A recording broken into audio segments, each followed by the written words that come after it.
Hi friends, welcome to మా అన్వేషణ. ఈరోజు మా అన్వేషణలో నేను అన్వేషిస్తూ చాలా దూరం వచ్చాను ఫ్రెండ్స్. ఎంత దూరం అంటే చాలా దూరం అన్నమాట. చెప్తాను. ఇక్కడ చూడండి, తండోపతండాలుగా జనాలు ఈ పొలాలలో ఎలా ఏదో పోగొట్టుకునేలాగా, లేదా ఏదన్నా జరిగిందేమో అనుకునే లాగా కనిపిస్తున్నారు కదా ఫ్రెండ్స్. ఈ పాటికే మీకు దాదాపు అర్థమైంటుంది. రాయలేలిన నాటి రతనాల సీమర రగులుతున్నది కరువురాయి సీమ, రాళ్ళ పాలైపోయేరా మన రాయలసీమ కన్నీటి పాలాయేరా. ఈ పాట గుర్తుకొస్తుంది ఫ్రెండ్స్. ఎందుకంటే ఈరోజు నేను కర్నూలు జిల్లాలోని అనంతపురం జిల్లా గుత్తికి దగ్గరలో ఉన్న జొన్నగిరికి వచ్చాను ఫ్రెండ్స్. అదే ఫ్రెండ్స్, వజ్రాల వేట. చూసారా వజ్రాలు ఎలా ఏరుతున్నారో మన వాళ్ళు ఏదన్నా అక్కడ దొరికి ఉచితంగా వస్తుందంటే భయంకరంగా వెళ్తారు ఫ్రెండ్స్. సరే, రోజు టీవీలో చూస్తున్నాం, అసలు ఏం జరుగుతుందో తెలుసుకుందామని నేను కూడా ఈరోజు జొన్నగిరి చూశాను ఫ్రెండ్స్. ఇది నమ్మాలనో నమ్మకూడదో నాకైతే అర్థం కావట్లేదు, కానీ 100% నమ్మొచ్చని నా అభిప్రాయం ఇక్కడికి వచ్చినాక మార్చుకున్నాను. ఎందుకంటే నేను చూస్తున్నప్పుడే చాలామంది ఒక మంచి క్యాష్ ఒక్కొక్కరు 4 లక్షలు 5 లక్షలు తీసుకొని వెళ్ళారు. అవి వజ్రాలు ఫ్రెండ్స్, నిజంగా వజ్రాలు ఉన్నాయి. ఆ రోజులలో రాయలో లేరిన రాయలసీమ రతనాల సీమ అనే దానికి ఒక అర్థం నిజంగా ఈరోజు గుత్తి కర్నూలు జిల్లా అటు సైడ్ అంతా జరుగుతుంది ఫ్రెండ్స్. చాలా ఇదిగా ఉంది. నేను కూడా చూశాను. ఈరోజు చూసి పొద్దున్నే నేను ట్రైన్కి వచ్చాను.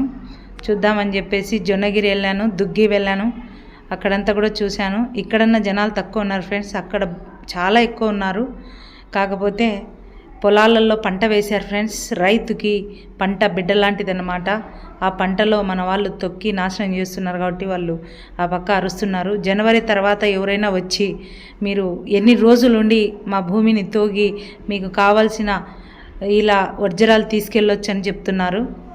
పైగా వర్షం చాలా భయంకరంగా పడుతుంది ఫ్రెండ్స్. దయచేసి ఎవరు కూడా ఇప్పుడైతే వజ్రాల వేటకు వెళ్ళొద్దు.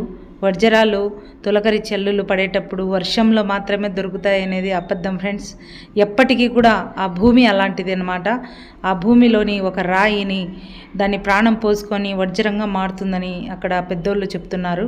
కాబట్టి పాపం వాళ్ళు పొలాలలో చిన్న మొలకలు ఫ్రెండ్స్. అవి ఆ మొలక బయటికి వచ్చి ఉంటే అప్పట్లోనే మనం దాన్ని తొక్కుతూ ఉంటే ఇంకా అది అసలు పనికి రాకుండా పోతుంది. ఇందాక చూపించాను కదా ఫ్రెండ్స్, దీనిలలో వజ్రాలు ఉన్నాయి. అది చూడండి, ఆ మోట్లో ఉండేది వజ్రం రాయి లాగా ఉంటుంది, కానీ వజ్రం అయితే కాదు. చాలా మందికి దొరికాయి ఫ్రెండ్స్. నేను చూస్తుండగానే 4-5 మంది 100కి 100% 4 లక్షలు 5 లక్షలు అట్లా తీసుకెళ్లారు. ఒక పెద్ద ఆవిడకు బాగా పెద్ద వజ్రం దొరికింది ఫ్రెండ్స్. అది దాదాపు మన చిన్న ఉసిరికాయ సైజు అంత ఉంది. కానీ ఆ ముస్లామను వాళ్ళకి సంబంధించిన వాళ్ళని తీసుకొని మన వాళ్ళు కారులో కూర్చోబెట్టుకొని వెళ్ళిపోయారు ఫ్రెండ్స్. ఆ తర్వాత మళ్ళీ ఈవినింగ్ వచ్చేద్దామని ట్రైన్ స్టేషన్ కాడికి వచ్చాను ఫ్రెండ్స్. కానీ ఇక్కడ ఎవరైతే ఇక్కడ కనిపిస్తున్నారో ఒక 4-5 మంది మాత్రమే వాళ్ళ పిల్లలు విజయవాడకి వెళ్ళడానికి కొంతమంది 4-5 మంది మాత్రమే ఉన్నారు ఫ్రెండ్స్. మిగతా వాళ్ళంతా కూడా ఇక్కడ చుట్టుపక్కల ప్రాంతాలలో వజ్రాల వేటకు వచ్చినలే ఫ్రెండ్స్. వీళ్ళంతా కూడా ఒక 1/2 కిలోమీటర్ వరకు ఈ గుత్తి కోట రైల్వే స్టేషన్ ఉంది. దీన్ని ఆన్లైన్లో గుత్తి ఫోర్ట్ అంటారు. ఈ గుత్తికోట రైల్వే స్టేషన్లో చూడండి, ఈ జనాలంతా కూడా వజ్రాల వేటకే వచ్చారు. కానీ చాలామంది అక్కడే నిలిచిపోయారు సంవత్సరాలు. ఎవ్వరు కూడా ఇప్పుడైతే ఈ వర్షాలకు దీనిలోకి వెళ్ళొద్దు ఫ్రెండ్స్. ఎండల కాలం జనవరి తర్వాత ఫిబ్రవరి, మార్చి, ఏప్రిల్ ఏ సందర్భంలో అయినా కానీ అక్కడికి వెళ్ళి చేసుకోవచ్చు మనం వేట. ఎవరు కూడా మనల్ని ఏమన్నారు ఫ్రెండ్స్. ఇంకొకటి ఏంటంటే ఇక్కడ ఎర్రమట్టి వజ్రం ఏదనేది ఇప్పుడైతే అర్థం కాదు, ఎండల కాలం అయితే అర్థమవుతుంది ఫ్రెండ్స్.